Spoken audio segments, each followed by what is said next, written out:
الرحمن الرحيم.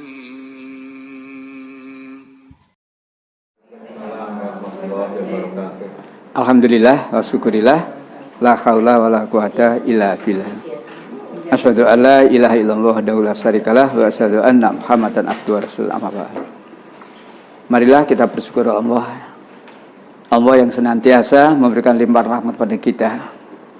Termasuk pada pagi hari ini kita diberi kemampuan, kemudahan sehingga bisa hadir di majelis yang berbahagia ini untuk mengkaji ayat-ayat Allah. Semoga apa yang kita lakukan bermanfaat dan selalu diridhoi oleh Allah Subhanahu wa taala. Salawat dan salam semoga tetap tercurahkan kepada junjungan kita Rasulullah Nabi Muhammad SAW dan seluruh pengikut-pengikutnya hingga akhir zaman nanti. Kita awali ngaji kita dengan ucap basmalah. Bismillahirrahmanirrahim. Baik, yuk Bapak. Yesus atau Isa putra Maryam tidak Tuhan. Di dalam Al-Quran tidak ada kata Yesus. Ya, yang ada Isa putra Maryam. Di dalam Injil tidak ada kata Isa putra Maryam. Yang ada, nah, jadi yang dimaksud Yesus itu ya Isa putra Maryam. Memang ada kesamaan, ada perbedaan. Ya, nah, nanti ya, kita lihat dulu. Baik. Di sini saya hanya membuat tema tentang siapa Yesus itu. Atau dengan kata lain, Yesus itu tidak Tuhan. Kenapa saya mengatakan tema itu? Menurut orang Kristen, Yesus itu Tuhan. Menurut penjenengan, Yesus Tuhan atau mboten? Manusia utusan. Oke, utusan. Makanya untuk lembar pertama itu nanti lembar kedua, Yesus sebagai nabi nih. Ya, untuk lembar pertama kita hanya menyatakan Yesus bukan Tuhan. Untuk mengatakan itu, kalau kita hanya ngomong dari Al-Quran, mereka ngomong, itu kan Quran Pak, mesti hahe. Lalu kita tunjukkan, ini loh, mustahil Yesus Tuhan. Loh kok mustahil Pak? Ini loh, coba baca Alkitab. Baca Alkitab. Istilah saya Tuhan kok. Kok ini kenapa Bu? Tuhan kok. Kok itu sesuatu yang sangat tidak mungkin. Kaji kok kok berarti perbuatan sing nggak beres. Tuhan kok, kejanggalan, ketidakmungkinan bahwa dia sebagai Tuhan, itu maksud saya ya. Di sini hanya ya impossible ya. Itu. Di sini saya terangkan hanya berapa? 6 aja. Sebenarnya banyak Ibu. Banyak. Satu di antaranya, Yesus itu tidak dapat berbuat. Tuhan itu bisa berbuat segalanya, walaupun dihalang-halangi siapapun. Kalau Allah berkehendak, jadi. Kalau Allah berkehendak, Allah tinggal berkata kun, jadilah, fayakun, maka terjadi. Tidak ada sesuatu yang mustahil bagi Allah. Lah kalau Yesus itu dikatakan Tuhan, diyakini sebagai Tuhan, Yesus tidak pernah berbuat. Dalilnya kitab Yohanes. Jadi saya berdalil Alkitab dulu. Maka di dalam Alkitab Yohanes ya, Perjanjian Baru pasal 5 ayat 30, di situ diterangkan bahwa Yesus itu tidak bisa berbuat. Aku tidak dapat berbuat apa-apa dari diriku sendiri. Aku menghakimi sesuai dengan apa yang aku dengar, dan penghakimanku adil, sebab aku tidak menuruti kehendakku sendiri, melainkan kehendak Dia yang mengutus aku. Aku Yesus tidak bisa berbuat untuk kehendak sendiri. Dia hanya bisa berbuat sesuai dengan yang mengutus. Berarti Yesus adalah utusan Allah. Dari ayat ini jelas sebenarnya. Tidak usah terlalu banyak ayat. Nah, itu nomor 1 ya. Ayat-ayatnya Quran tidak usah saya baca. Silakan dibuka sendiri ya. Yang kedua, nah, Yesus suatu ketika naik perahu. Ya, jadi ada Tuhan naik perahu ini. ini Alkitab, ini kitab suci loh Bu. Bukan komik. Bukan majalah, bukan koran. Ini kitab suci. Ya, suatu ketika Yesus naik perahu. Bahkan tertidur. Nah, Manusia banget. Ketika ombaknya tidak terlalu besar, anginnya sepoi-sepoi, Yesus sampai tertidur itu. Suatu ketika ombak datang, angin pun datang. Oleng. Murid-murid kemudian menghentikan ombak dan angin itu. Tidak berhasil ternyata. Nah, akhirnya murid-murid membangunkan Yesus. Robi, guru, dibangunkan. Setelahnya Yesus tahu ombak begitu besar, angin begitu hebat. Lalu angin dan ombak tadi diperintah oleh Yesus menjadi tenang. Nah, kata orang Kristen, loh itu menunjukkan bahwa Yesus itu Tuhan. Begitu ombak seperti itu disuruh tenang, tenang. Begitu angin seperti itu disuruh, berarti bukti bahwa Yesus adalah Tuhan. Bukan Tuhan, Pak. Menurut ya, Pak. Ombak seperti itu disuruh lerem. Orang Kristen memahami itu berarti Yesus Tuhan. Nah, kalau kita tidak siap bingung itu, Pak. Iya ya, kok nurut ya? Sama dengan Allah menyuruh air terbelah, menyuruh bumi terbelah, korun masuk, nurut. Karena yang nyuruh siapa? Allah. Ini yang nyuruh Yesus. Ombak, jadilah kamu tenang, nurut itu. Angin, jadilah kamu tenang, nurut itu, Pak. Kata orang Kristen, loh buktinya Yesus adalah Tuhan. Saya pertama kena gitu ya, kaget. Iya. Tapi alhamdulillah, ya, kita tidak sampai kehilangan jawaban. Jawabannya gampang. Ya, adakah mungkin Tuhan naik tertidur lagi? Menurut Islam, Allah itu tidak pernah tidur, ngantuk gak tahu. Apalagi kalau sampai Allah itu tidur, siapa sing ngatur jagat raya ini? Logika dan ayat. Nah, ayatnya kan di ayat kursi itu suratnya. Nah, jadi nomor 2 ini jawabannya. Ya, seperti itu. Di situ saya ambilkan ayat kursi itu. Allah tidak pernah ngantuk, apalagi tidur. Logikanya lah kalau Allah itu tidur, siapa yang menggerakkan jantung kita? Siapa yang mengatur planet sekian banyak itu nanti dan seterusnya? Maha suci Allah, ya, dari ngantuk apalagi tidur. Lebih jauh dari itu, Maha suci Allah dari mati. Lainnya Allah mati. Terus ya apa terusan? Nah, tapi Yesus mati mboten? Yesus mati, ditinggal mati, apa karek loro Tuhan, padahal Trinitas ya. Trinitas itu Tuhannya berarti 3. Bapa, Anak, Roh Kudus. Nah kalau yang satu mati, tinggal berapa? 2. Ya, gimana ini? Ya, dan seterusnya. Jadi dia itu kalau sudah diajak berpikir, Pak, menggunakan akal, semakin kehilangan, Pak, pegangan. Makanya saya pernah membuat tema, ditanya bingung. Semakin ditanya tambah bingung. Nah, kalau akal digunakan sudah tidak rasional sama sekali kok ini, Pak. Nah, baik. 2. Kembali ke lembaran nomor 3. Jadi nomor 2 tadi jelas nek Yesus manusia, naik perahu, tidur ya dah. Jelas kalau bukan Tuhan. Nomor 3 juga begitu. Yesus lapar. Kemudian dari tempat yang jauh Yesus melihat ada pohon ara. Pohon ara itu seperti apa? Kayak apel gitu. Ya, saya tidak tahu persis pohon ara itu bagaimana ya. Nah, itu. Kemudian karena dia itu lapar, dia mendatangi pohon ara. Kalau dia mendatangi pohon ara dalam keadaan lapar, yang diinginkan apa? Buah. Kan begitu logikanya. Dia datang ke sana, kecelik ya. Kecelik itu bahasa daerah. Ternyata pohon itu tidak berbuah. Cegek, Pak, emosi, Pak. Lapar, jauh-jauh didatangi ternyata tidak berbuah. Langsung disumpah. Terkutuklah kamu, hai pohon ara. Langsung kering, Pak. Kata orang Kristen, inilah bukti bahwa Yesus adalah Tuhan. Begitu pohon dikutuk langsung mati. Oh. Nah, kena gitu. Ayo kita jangan terus mengiyakan. Jawabannya seperti tadi. Ya kan? Nah, saya bilang, Pak, kembali kepada permasalahan. Yesus lapar, Pak. Datang ke sana butuh apa? Makanan. Mestinya, wahai pohon ara, berbuahlah kamu. Ngono. Oh, dia butuh makan. Oh, Tuhan kok emosi ya? Ah, coba ya. Jadi nakli, akli. Dalil dari kitab dan juga akli, akal. Kita padukan untuk menghadapi. Jadi istilah saya Tuhan kok. Tuhan kok ngono. Artinya perbuatannya sangat tidak mungkin bahwa dia adalah Tuhan. Ya, istilah saya Tuhan kok gitu ya. Itu. Lalu Qur'annya kita terangkan.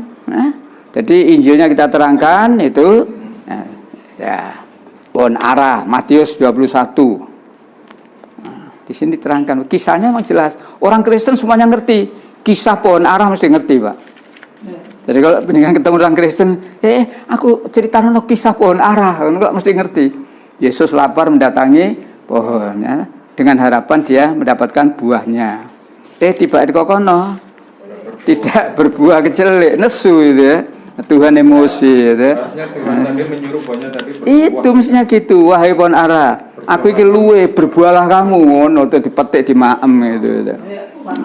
Nah iya, maka dalilnya di situ ya, ta? Harusnya datang ke restoran hari-hari. Ya itu sudah saya tulis di situ dalilnya ya, ta?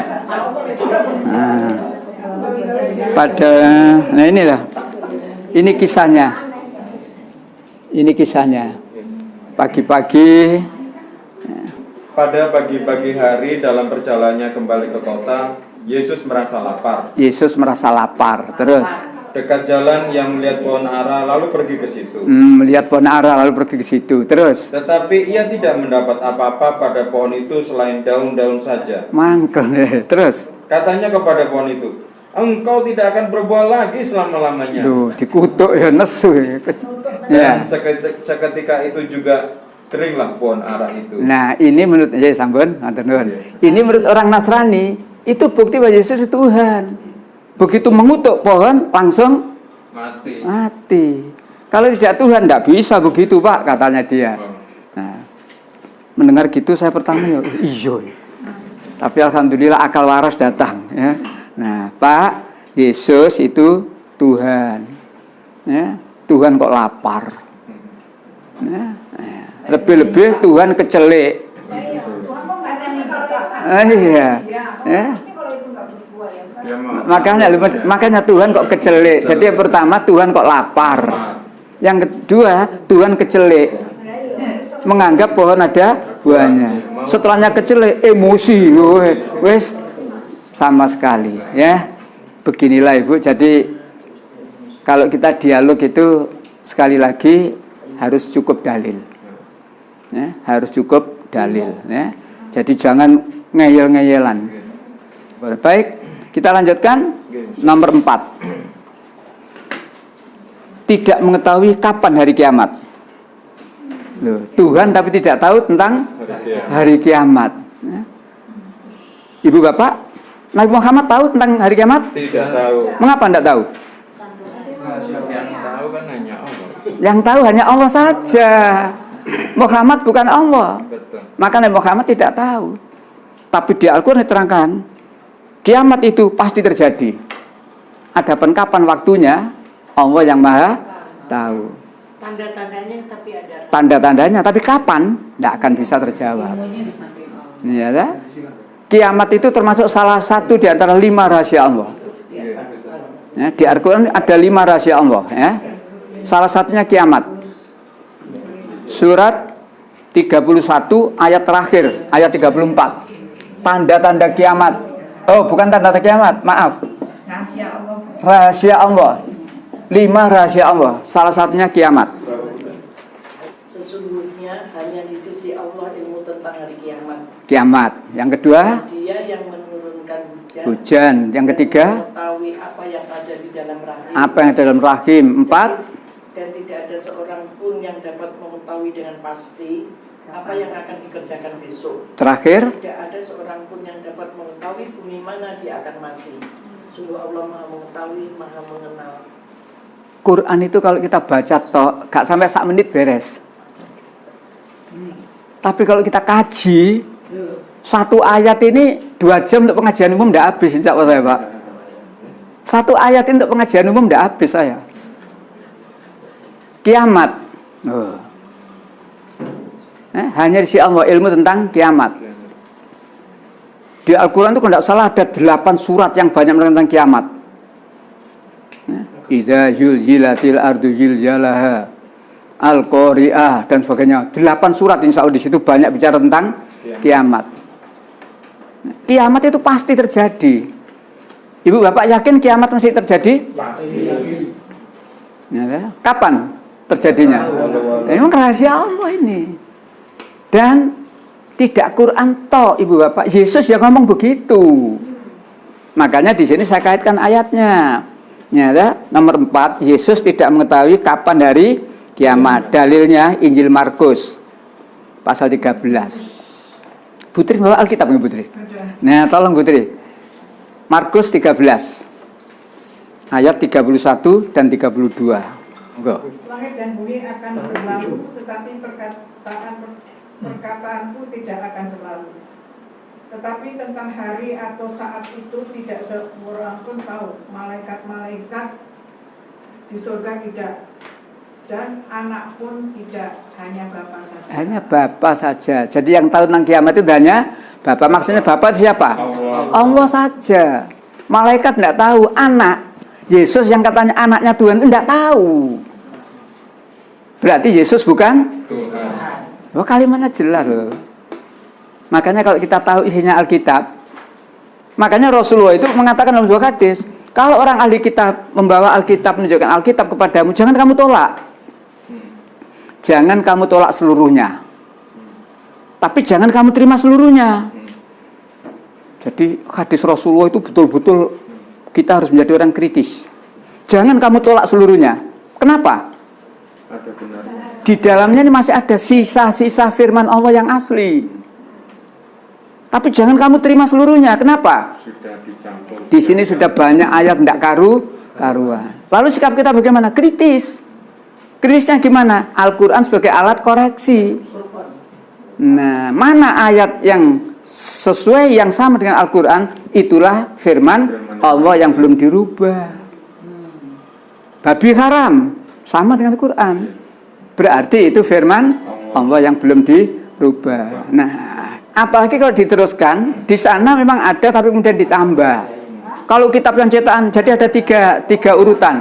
Babi haram, ya, babi hutan haram. Kemudian satu lagi babi hutan. Jadi di sini hanya babi haram. Sini babi haram, babi hutan haram. Sini babi hutan haram. 3 tingkatan. Dan itu ketiga-tiganya alhamdulillah saya punya kitabnya. Jadi kalau saya menunjukkan ini loh 3 tingkatan. Semula babi haram. Cetakan lain babi haram, babi hutan haram. Cetakan lain babi hutan haram. Bingung sing bener iki. Bingung ya. Itu. Hanya lain tahun cetakan. Terus saya lanjutkan nomor 5. Yesus itu hanya seorang nabi. Ya. Nabi itu diberi Kenapa mukjizat nih Bapak, Ibu?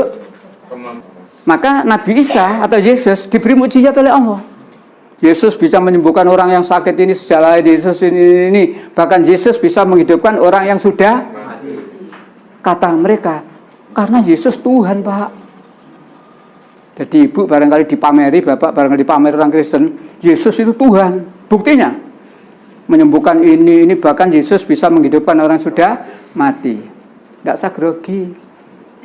Penjenengan jawab, gak heran. Loh kenapa tidak heran? Quran juga nerangkan. Di situ saya sebutkan. Ya, jadi mukjizatnya Yesus banyak sekali. Saya tulis di situ. Ya. Panah yang pendek itu semuanya adalah mukjizat. Bukan berarti Yesus sebagai Tuhan. Di Al-Quran juga diterangkan. Nabi Isa mendapat mukjizat banyak sekali itu. Jadi kalau orang Kristen pamer tentang mukjizatnya Yesus, jawaban penjenengan orang gumun. Loh ngono tak, Pak? Orang gumun, ndak heran. Kenapa? Quran yang menerangkan, Bapak, Ibu. Jadi tidak hanya Injil tok menerangkan Yesus bisa begini. Quran juga menerangkan. Tapi itu hanyalah mukjizat. Yesus bukan Tuhan. Itu loh, kesimpulannya di situ ya. Toh? Terakhir nomor 6. Yesus sebagai Rasul, sebagai Nabi. Ya, baik di Al-Quran maupun di Injil diterangkan Bahkan di Injil juga diterangkan Yesus itu sebagai nabi khusus Bani Israel. Quran juga begitu. Ya, jadi mestinya tidak sampai ke Nginden Intan Timur ini, Pak. Kalau dia konsekuen dengan Alkitab. Ya. Tolong Putri, Matius 10 ayat 5 dan 6. Kedua belas murid Iya. itu diutus oleh Yesus dan ia berpesan kepada mereka, janganlah kamu menyimpang ke jalan bangsa lain atau masuk ke dalam kota Samaria. Terus melainkan pergilah pada domba-domba yang hilang dari umat Israel. itulah. Jadi 12 muridnya diperintah dakwah. Silakan kamu dakwah, tapi jangan kamu masuk ke bangsa lain. Tugasmu dakwah hanya ke Bani Israel saja. Matius 15 ayat 24. Yesus, aku diutus hanya kepada domba-domba yang hilang dari umat Israel. Siapa yang ngomong ini? Yesus. Jawab Yesus. Jadi Yesus jawab, aku diutus hanya. Napa artinya hanya nih? Khusus. Kata khusus ya. Nah, inilah kerasulan Yesus. Muhammad diutus kepada siapa? Semuanya. Kata siapa panjenengan? Al-Quran. Yang mana? Lu kan ngono tuh. Wa ma arsalnaka ila kafatalinas. 34:28. Dan kami tidak mengutus kamu melainkan kepada umat manusia seluruhnya sebagai pembawa berita gembira dan sebagai pemberi peringatan.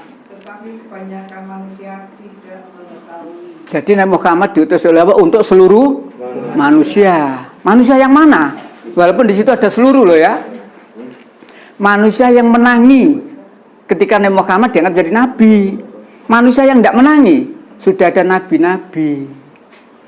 Zaman Nabi Adam, ya Adam sebagai nabi.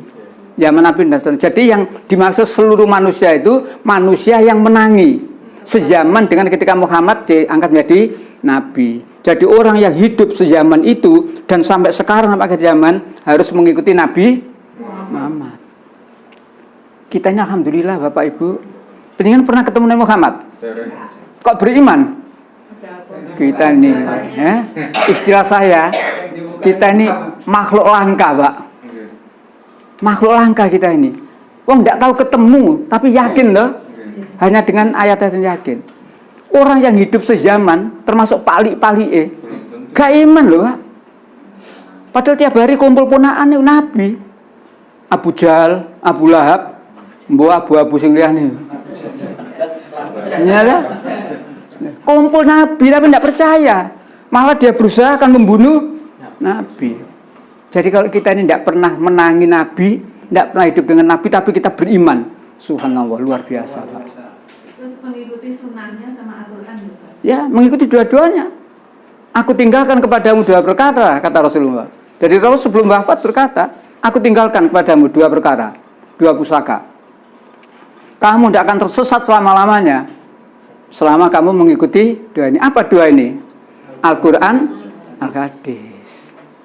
Nah, disinilah Muhammad. Misi yang dibawa 1, Basyiro. Apa Basyiro? Memberi kabar gembira. Kabar gembira. Apa maksudnya kabar gembira? Adanya surga. Nah, siapa yang mau mengikuti Nabi Muhammad, yang mau mengamalkan ajaran Muhammad, surga tempatnya. Wanadhiro, peringatan. Apa isi peringatannya? Siapa yang tidak mau mengikuti atau pura-pura mengikuti, neraka tempatnya. Tetapi kebanyakan manusia tidak. Inilah Muhammad. Yesus Bani Israel tok. Bandingkan. Yesus Bani Israel, tidak sampai ini di Intan Timur sini. Ini ayat loh ya. Ini ayat. Perubahannya, nah tolong Putri sebelah kanan Putri. Yang sebelah kanan. Oh, bukan yang sebelah kanan. Maksudnya yang sebelah kanan itu, ya, yang Yesus tidak bisa berbuat dan sebagainya ini. Untuk Bani Israel lanjutannya itu. Kalau ini tadi sama ya, tinggal ditambah 4. Salah satu diantaranya 5:30 tadi sudah ya. Yohanes 7 Putri. Yohanes 7 ayat 16 sampai 18. Jawab Yesus kepada mereka, ajaranku tidak berasal dari diriku sendiri, tetapi dari Dia yang telah mengutus aku. Jadi ajaran Yesus itu bukan dari, tapi dari, sama dengan Muhammad. Muhammad itu kalau ngomong tidak asal ngomong, nunggu apa? Wahyu. Nunggu wahyu. Jadi ketika ada apa, Muhammad nggak terus jawab saya nunggu wahyu. Baik, terakhir. Kalau kalau Yesus itu bukan Tuhan, siapa Yesus itu? Nabi. Yang di depan tadi sudah ada ayat-ayatnya, tapi di belakang dipertegas ini ya. Yang saya kasih tanda panah itu ya. Yohanes 5:30. Aku tidak dapat berbuat apa-apa dari diriku sendiri. Aku menghakimi sesuai dengan apa yang aku dengar, dan penghakimanku adil, sebab aku tidak menuruti kehendakku sendiri, melainkan kehendak Dia yang mengutus aku. Berarti Yesus adalah utusan Tuhan. Panah kedua, Yohanes 7:16-18 yang tadi dibaca Putri tadi itu ya. Jawab Yesus kepada mereka, ajaranku tidak berasal dari diriku sendiri, tetapi dari Dia yang telah mengutus aku. Lagi-lagi Yesus itu menerangkan keberadaannya. Saya hanya utusan Allah ya, itulah. Barang siapa mau melakukan kehendaknya, ia akan tahu entah ajaranku ini berasal dari Allah, entah aku berkata-kata dari diriku sendiri. Ya, jadi bisa dilihat mana yang itu omongannya. Ya, nabi-nabi palsu, karena ada nabi palsu ya, ada. Barang siapa berkata-kata dari dirinya sendiri, ia mencari hormat bagi dirinya sendiri. Tetapi barang siapa mencari hormat bagi Dia yang mengutusnya, ia benar dan tidak ada ketidakbenaran padanya. Ditambah lain-lain saya tulis itu. Kesimpulannya yang di bawahnya itu, sekarang perhatikan Ali Imran. Ya, surat 3 ayat 48 dan ayat 49. Nabi Isa diberikan kitab Injil. Nabi Isa diutus hanya kepada Bani Israel, yang ada garis tepi 2 itu ya. Surat 43 ayat 59. Atau monggo dibaca salah satu. Monggo. Langsung yang tengah aja, 4359. Inilah Nabi Isa dalam Al-Quran. Surat 43 ayat 59. Ya, 4359. Siapa yang baca? Saya dah. Monggo, iya. Isa tidak lain hanyalah seorang hamba yang kami berikan kepadanya nikmat kenabian, dan kami jadikan dia sebagai tanda bukti kekuasaan Allah untuk Bani Israel. Jelas. Isa itu hanya seorang nabi, hamba, manusia seperti saya dan seperti panjenengan. Tapi Nabi Isa diberi kenabian, ditugas sebagai nabi. Dan karena nabi, dia mendapat mukjizat. Kalau kita tidak ada mukjizat, ini ada. Supaya orang itu gak tedas tapak palune pandi, moro nanggone dukun, nanggone kiai, 65 lah gitu Pak. Ih, isen ono ya aku. Kenapa? Ben aku nek dibedil gak mempan. Syirik itu. Ketika zaman komunis dulu kan banyak orang yang pergi itu, lalu dibawahi rotan sedikit. Syirik. Disinilah yang kita harus hati-hati. Jangan sekali-kali ya kita melawan itu ya. Kalau Allah sudah memberi sesuatu, sudahlah, tidak ada yang bisa mengalahkan, kita harus yakin ya. Yang saya beri tanda panah atau garis tepi, garis pinggir, garis bawah. Kalau kemudian ada yang mengatakan, meyakini bahwa Yesus adalah Tuhan, berarti sudah ada perubahan ayat, sehingga menyimpang dari ajaran aslinya ya. Yang di bawah itu kemarin sudah dibahas, Al-Maidah 116, 117 itu ya, itu. Dan terakhir yang saya tulis dengan spidol di bawah itu, tidak koman tempat, 517, 572, 573, itu kalimatnya tidak enak semua. Dimulai dengan kata lakot kafaro, sungguh telah kafir. Ya, 3 ayat itu berturut-turut itu ya, 517, 572, 573, ya. Iya. Telah kafirlah orang-orang yang berkata, sesungguhnya Allah itu adalah Al-Masih putra Maryam. Katakanlah, maka siapakah gerangan yang dapat menghalang-halangi kehendak Allah? jika dia hendak membinasakan Al-Masih putra Maryam itu beserta ibunya dan seluruh orang-orang berada di bumi semuanya. Kepunyaan Allah kerajaan langit dan bumi dan apa yang di antara keduanya. Dia menciptakan apa yang dikehendakinya dan Allah Maha Kuasa atas segala sesuatu. Ayat itu sasarannya jelas. Sungguh telah kafir. Siapa yang dikatakan kafir? Orang yang menuhankan anaknya Maryam. Nah, jadi gampangnya begitu. Lakot kafaro, sungguh telah kafir. Siapa? Yaitu orang-orang yang mengatakan bahwa Allah itu ialah Al-Masih putra Maryam. Jadi sasarannya adalah orang yang menuhankan Yesus ini. Kafir. Melompat ayat 72, surat 5 tetap sama, sasarannya sama. Sungguh telah kafir orang-orang yang berkata, sesungguhnya Allah itu adalah Al-Masih putra Maryam. Padahal Al-Masih sendiri berkata, wahai Bani Israel, sembahlah Allah, Tuhanku dan Tuhanmu. Sesungguhnya barang siapa menyekutukan sesuatu dengan Allah, maka sungguh Allah mengharamkan surga baginya dan tempatnya ialah neraka. Dan tidak ada seorang penolong Serem. bagi orang-orang zalim itu. Siapa yang menuhankan Yesus haram masuk surga. Sebetulnya sampai di situ wis cukup, tapi dipertegas tempatnya di wis huruf balok di garis bawahi pisan. Haram masuk surga. Tempatnya di neraka gara-gara menuhankan Yesus. Luar biasa. Sasarannya sama, menuhankan Yesus. Ayat 73 sasarannya beda. Lebih komplit, ya. Sungguh telah kafir orang-orang yang mengatakan bahwa Allah adalah salah satu dari yang tiga. Nah, Padahal tidak ada Tuhan yang berhak disembah selain Tuhan yang Maha Esa. Jika mereka tidak berhenti dari apa yang mereka katakan, pasti orang-orang kafir di antara mereka akan ditimpa azab yang pedih. Trinitas. Sungguh telah kafir. Siapa orang yang dikatakan kafir? Orang yang berkata bahwa Allah itu salah satu dari yang tiga. Ada Tuhan Bapa, Tuhan Anak, dan Roh Kudus. Trinitas, kafir. Kalau yang tadi menuhankan Yesus titik. 17 dan 72. Tapi ini Trinitas. Trinitas. Karena apa? Mereka meyakini itu. Di Alkitab ada ayat yang membingungkan. Satu Allah dan satu Tuhan. Korintus, Putri tolong kitab atau Injil Korintus yang pertama, Putri. Pasal 8 ayat 6. Atau dimulai ayat 4, ya. Korintus yang pertama. Jadi ada satu Romawinya, ya. Satu Romawi, Korintus. Bacanya Injil Korintus yang pertama. Pasal 8 ayat 4 sampai ayat 6. Temu Putri?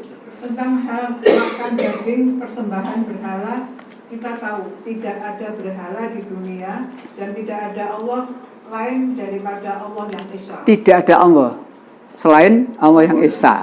La ilaha. Terus. Sebab sesungguhnya ada apa yang disebut Allah Ya. di surga maupun di bumi. Dan Terus? memang benar ada banyak Allah dan banyak Tuhan yang demikian. Nah, Karena bagi kita hanya ada satu Allah saja. satu Allah saja. Terus Yaitu Bapa. Bapa.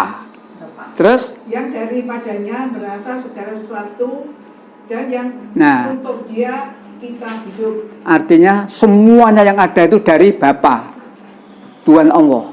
Tidak ada dunia seisinya kecuali dari Allah, diciptakan oleh Allah, ya. Satu. Lanjut. Dan satu Tuhan saja, yaitu Yesus Kristus yang olehnya segala sesuatu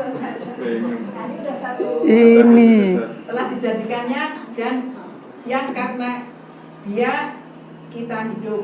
Tambahan. jadi karena dia, karena Yesus kita hidup. Loh, tidak karena Allah. Bingung. Hanya satu Allah saja, Iya. Bapa. Tapi satu Tuhan Yesus. Bingung. Itu keterangannya di surat apa Pak? Di Ini. Injil Korintus. Korintus itu. Tambahan. Tapi kalau kita ngomong Injil seperti ini, di atasnya ada tulisan surat Paulus. Jadi di daftar isi ini Bapak. Nah, di daftar isi ini perjanjian baru dimulai dari Injil Matius. Injil Markus, Injil Lukas, Injil Yohanes. Lalu Kisah Para Rasul. Setelahnya itu 14 surat kiriman Paulus. Berarti di dalam Alkitab ini yang banyak ajaran siapa? Ininya rusaknya Kristen. Jadi yang menjadi keyakinan hidup mereka bukan dari Allah, bukan ajaran Yesus. Ajarannya, makanya surat-surat ini selalu dimulai dari surat kiriman Paulus kepada. Surat kiriman Paulus kepada. Artinya saya pernah ke sini, lalu lain waktu saya kirim surat kepada jamaah yayasan. Maka ditulis surat Ahmad Fadil dari yayasan. Ini begitu. Surat Paulus kepada orang Roma. Paulus kirim surat kepada orang Rom. Surat Paulus kepada orang Korintus. Nah, gambarnya begitu. Jadi rusaknya ajaran Kristen itu ya gara-gara Paulus. Adapun siapa Paulus itu? Insya Allah. Kalau Allah masih mempertemukan kita, insya Allah. Kapan-kapan kita lanjutkan ya. Yang dianggap Tuhan Bapa itu Allah. Allah. Yang Tuhan Yesus Nabi Isa. Iya. Terus Roh Kudus. Nah, Malaikat Jibril. malaikat. Tapi menurut dia bukan malaikat Jibril. Ketika Maryam itu hamil, nah roh yang masuk ini, ya, rohnya Tuhan berarti Tuhan. Kalau kita Roh Kudus itu malaikat Jibril. ya, menurut dia Ya, menurut mereka Tuhan. Makanya 3. kan ada Tuhan Bapa. Iya, Bapa, Anak, Roh Kudus. Makanya kalau berdoa si rolu bleng. Atas nama Tuhan Bapa, Anak, Roh Kudus. Amin. Oh ya, 3. Enggak Pak.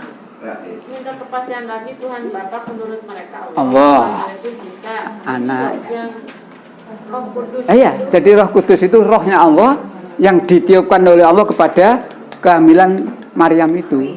Jadi anak yang di dalam itu. Yesus Pak. Kok disembah lagi? Nah, ya, menurut keyakinan ini keyakinan tersesat, Ibu. Ya, ini keyakinan tersesat mereka. Sesungguhnya semua kita ini rohnya siapa? Rohnya Allah. Tapi bukan kita ini berarti Allah bukan, ya. Semua kita ini rohnya Allah, tapi kita bukan Allah. Itu bedanya. Sampai di sini ya. Baiklah, Bapak, mudah-mudahan sekali lagi mempelajari ini jangan kita bingung, tapi ini harus menambah mantepnya kita dengan Islam. Dengan kita tahu ketidakberesan Alkitab ini harus menambah mantepnya kita dengan Islam. Bukan kita mengejek, bukan kita mengolok-olok, tapi kita tahu ketidakbenaran ajaran ini sehingga kita jangan sampai katut ke sana. Pagri masyarakat, pagri anak-anak kita, jangan sampai ke sana itu ya. Baik. Kita akhiri dengan baca hamdalah. Alhamdulillahirabbil alamin. Subhanakallahumma wa bihamdika asyhadu an la ilaha illa anta astaghfiruka wa atubu ilaik. Assalamualaikum warahmatullahi wabarakatuh. Waalaikumsalam.